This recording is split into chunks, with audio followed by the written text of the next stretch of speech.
Silakan. Ini tanya jawab Islam Kristen. Kamu mau bertanya apa mau ditanya? Oh, ya udah di situ lah gitu. Silakan. Yang kemarin saja kamu belum kelar.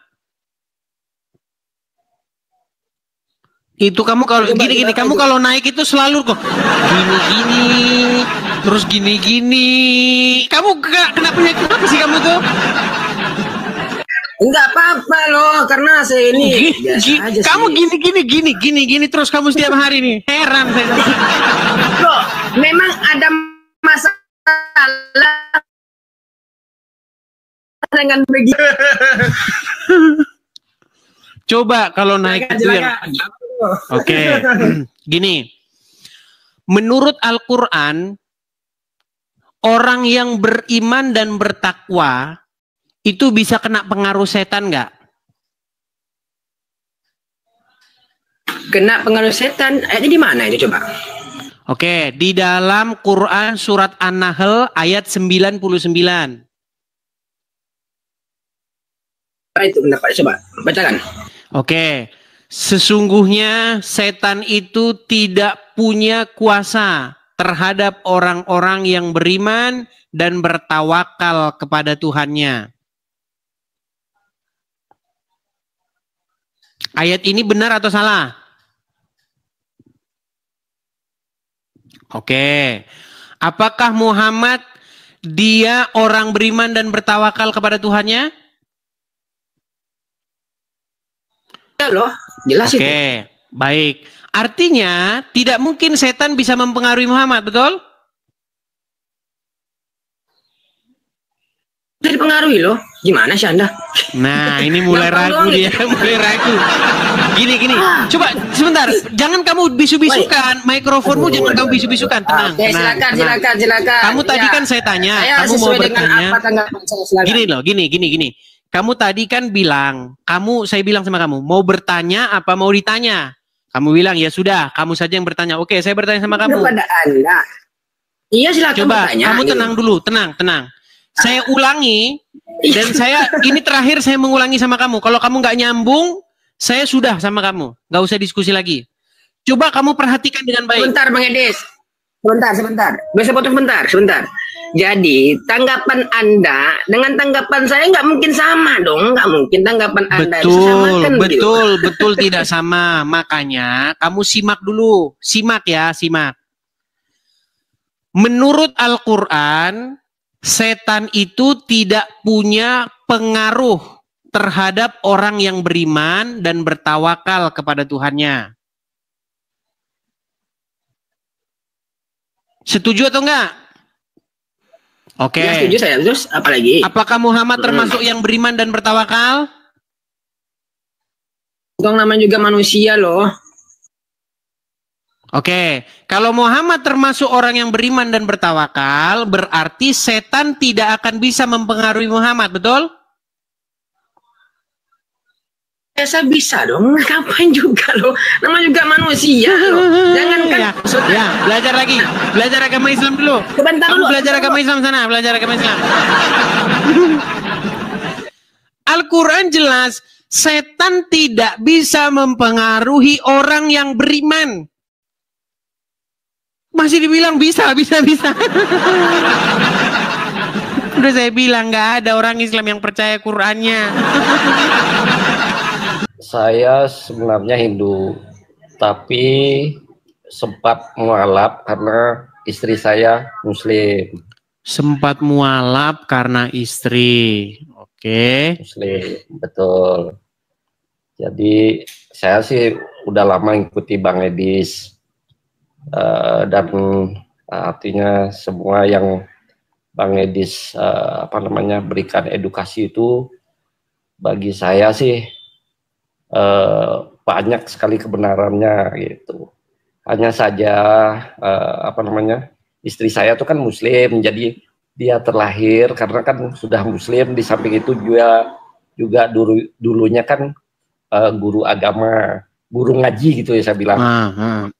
Guru ngaji. Jadi untuk meyakinkan istri bahwa ajaran, mohon maaf nih, ajaran yang ada di kitab suci atau Al-Quran itu apa yang Bang Edi sampaikan itu salah menurut dia gitu. Bisakah dia ngobrol di sini bersama-sama dengan kita?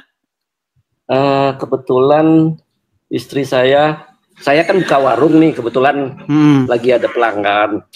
Maunya sih saya tuh pingin biar dia itu biar bisa bertatap muka atau bicara sama Bang Edi sendiri. Tapi sampai hari ini masih muslim dia ya? Istri saya masih muslim, hanya saja kalau ke agama saya dia juga ikut. Nah itu permasalahannya. Jadi tapi dia sering nonton Edis TV. Saya yang sering nonton Edis TV, istri saya cuma mendengarkan saja, Bang. Gitu. Contoh pernah kejadian abang mutarin saya, terus istri dengar itu yang bagian mana? Terus dia bilang dia menolak. Yang dia menolak itu saat nyanyian. Nyanyian yang mana itu? Ada setan, ada setan. Loh, itu benar kok. Iya, saya juga membenarkan hal itu gitu loh. Cuman menurut dia itu Bang Edis tuh seakan mengejek gitu loh. Oh, kalau masalah mengejek ya lain. Intinya kan benar yang saya bilang. Betul. Bahwa menurut hadis di hidung orang Islam itu memang tidur setan-setan. Tapi saya tanya istri saya memang seperti itu, memang hanya saja mungkin maksud istri saya tuh cara penyampaiannya Mbak Edis. Oh iya. Tapi begini, itu kan namanya entertain, Bang. Betul. Jadi sesuatu yang disampaikan itu perlu kita kasih entertainnya supaya mudah. Seperti Rhoma Irama. Rhoma Irama juga menyampaikan sesuatu dengan entertain. Misalnya dia bilang di dalam lagunya kan, mengapa kau Tuhankan manusia? Saya juga bisa bikin entertain, ya kan? Hai umat Islam, gitu sama itu. Jadi intinya yang kita bahas itu materinya aja begitu. Masalah penyampaian ya tentu ada entertain orang masing-masing gitu. Iya, betul Bang. Saya juga ya sering kasih tahu. Makasih sering nanya juga Bang, apa yang kalau istri saya kan memang hafal dia sama apa namanya hatam Quran, hadis gitu ya. Betul. Hafal dia. Cuman saya tanya seperti yang Abang Edis sampaikan tuh, bisa membaca tapi artinya tahu nggak? Nah, ternyata memang benar, tidak semua dia tahu artinya. Betul. Dan itu kebanyakan, Bang, kebanyakan. Makanya salah satu sebab orang Islam masih Islam itu karena mereka ketika baca Quran nggak baca artinya. Makanya mereka itu nggak peduli dengan artinya. Mereka peduli dengan huruf-huruf Arab yang dibunyikan, lalu mereka mendapatkan pahala-pahala, mereka mendapatkan semacam entah bagaimana gitu jalan menuju surga. Itu yang terbentuk di dalam pikiran orang Islam, di dalam alam bawah sadar orang Islam.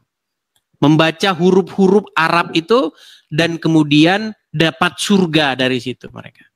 Masalah artinya mereka nggak ngerti. Iya, nah itu dah seperti yang disampaikan, seperti yang saya dengar juga tentang apa namanya kalau nanti masuk Islam tuh dapat bidadari itu. Kalau saya pikir secara logika kok rasanya lucu banget seperti itu. Di samping itu juga, mohon maaf nih, saya juga pernah berdebat sama uaknya istri saya, karena waktu saya baru mau menikah, waktu itu saya diceramahi kalau umpamanya saya tidak masuk Islam bakalan masuk neraka katanya. Nah, saya balik bertanya waktu itu sampai akhirnya saya sempat dimusuhi lama karena saya balik bertanya, apakah uak tahu neraka dan surga itu ada di mana? Pernahkah ke sana? Saya bilang itu. Kalau tidak pernah uak ke sana, tolong jangan ceramahi saya punya keyakinan saya. Nah, itu dia. Jadi memang begitu. Orang Islam itu kalau ditanya tentang agamanya, itu biasanya tersinggung. Begitu. Karena memang orang Islam itu tidak terbiasa ditanya begitu. Jadi hanya mengimani saja, iman buta begitu. Seperti itu. Bagaimana Muhammad bercerita tentang surga? Bagaimana Muhammad bercerita tentang neraka? Sementara dia nggak pernah ke sana gitu loh. Bagaimana Muhammad bercerita tentang alam kubur? Sementara dia tidak pernah ke alam kubur. Nanti ditanya siapa Tuhanmu, siapa nabimu, siapa agamamu. Bahkan udah keluar itu kunci jawabannya di Gramedia. Ada buku kunci jawaban pertanyaan-pertanyaan alam kubur. Makanya sekarang orang Islam itu banyak beli buku itu. Nih, bukunya seperti ini contohnya nih. Kunci jawaban alam kubur ya. Sebentar ya. Mungkin banyak orang-orang yang belum tahu nih. Kunci jawaban alam kubur. Nih, saya balik dulu ya kamera saya Bang ya. Biar teman-teman ngelihat nih. Bukunya kayak begini nih. Memang orang Islam kayak begini. Memang begitu nih. Ini bukunya. Nih. Bocoran pertanyaan alam kubur plus kunci jawaban.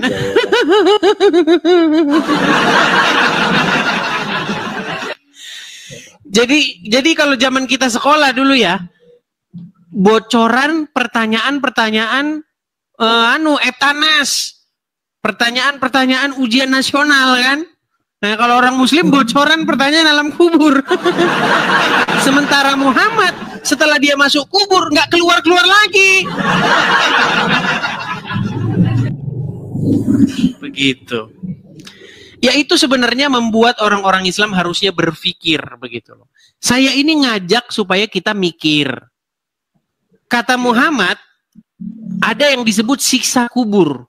Ternyata setelah saya pelajari siksa kubur itu didengar Muhammad dari orang Yahudi. Dan disebutkan apa penyebab siksa kubur. Ternyata seperti Ahmad Sahroni ya dan anggota-anggota DPR yang misalnya bertingkah berbanyak pola begitu ya. Mereka itu gini, PR itu yang korup. Betul. Bahkan DPR itu salah satu lembaga terkorup. Ya kan? Ya. Dan banyak anggota DPR itu isinya orang-orang Islam. Nah, kenapa orang Islam tidak takut korupsi? Kenapa orang Islam takutnya daging babi?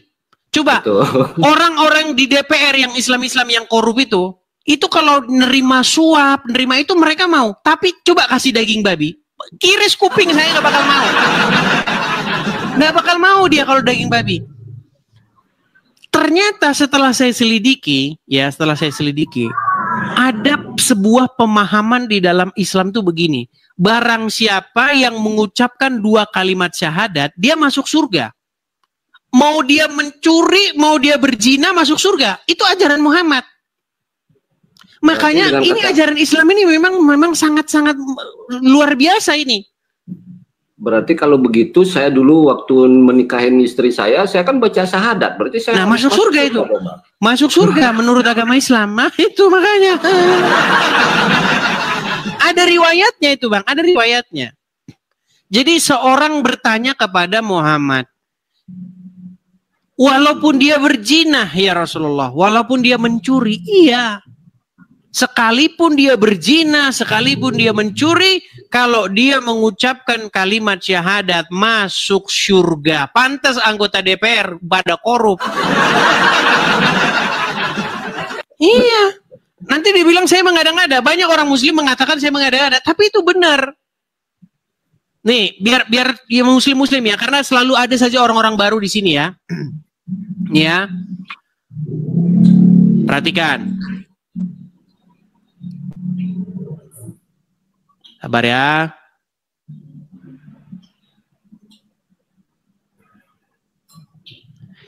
supaya orang-orang muslim ngerti dengan ajaran agamanya. Perhatikan ini, perhatikan. Man qala la ilaha illallah Muhammadur Rasulullah dakhalal jannah. Siapa yang mengucapkan la ilaha illallah Muhammadur Rasulullah dakhalal jannah. Semua umat Muhammad sallallahu alaihi wasallam masuk surga. Nabi yang mengatakan. Datang sahabat bertanya, wa in zana, wa in saraq, bagaimana kalau dia berzina? Bagaimana kalau dia mencuri? Kata Nabi, wa in zana, wa in saraq, dia berzina, dia mencuri, tetap masuk surga. Berzina, pencuri, masuk surga. Nah, itu jadi makanya gawat Bang, gawat. Iya, kalau orang muslim bertanya, apa kunci surga? Mengucapkan 2 kalimat syahadat. Makanya anggota DPR, walaupun dia muslim ya, mereka korupsi rame-rame. Yang penting nanti saya ngucapin kalimat syahadat, masuk surga saya. Makanya saya bilang, ayo sekarang sudah waktunya berpikir. Coba pikirin ini yang kamu pegang ini sebenarnya benar atau salah gitu loh. Saya mengajak orang tuh berpikir seperti itu. Nah, kalau misalnya tidak sepakat atau ingin membantah perkataan saya, ajukan permintaan naik yang muslim. Ayo kita diskusi. Buktikan bahwa yang saya katakan tuh nggak benar gitu loh. Seperti itu Bang Gesan. Nah, nanti silakan disampaikan kepada istri. Ya memang kalau biasanya mereka akan menutup telinganya begitu. Ya, saya paham itu Bang, apalagi kalau kayak istri saya kan mantan guru ngaji lah. Jadi kalau saya bilang kitab kuning dia ya bisa, kitab gundul juga bisa, cuman kalau arti ke ininya mungkin tidak semuanya dia tahu gitu. Karena saya juga pernah membaca ada di terjemahannya, karena saya enggak bisa baca bahasa Arab, huruf Arab saya enggak bisa. Tapi ada di terjemahannya itu kok dikatakan bahwa Muhammad itu gila gitu. Itu kan di dalam, ya ada ayat dalam Al-Quran yang mengatakan bahwa orang-orang, sebenarnya itu orang-orang mengatakan, hai orang yang kepadanya diturunkan Al-Quran, sesungguhnya kamu majnun atau gila. Ada ayatnya. Itu dah makanya saya ini kok seperti ini ya, ada di, ya mohon maaf dalam tanda kutip, di kitab suci gitu loh. Itu maksud saya. Ya Al-Hijr, ya Al-Hijr ayat 6. Jadi Al-Hijr ayat 6 itu berbicara mengenai orang-orang kafir yang mengatakan bahwa Muhammad itu gila. Nah, tapi kita harus membuktikan apakah ini tuduhan yang tidak beralasan atau tuduhan yang beralasan begitu. Maka kita harus bicara dulu definisi majnun atau gila. Apa majnun atau gila itu? Nah, kalau kita deskripsikan dulu baru kita utarakan apakah Muhammad termasuk orang-orang yang majnun. Gitu.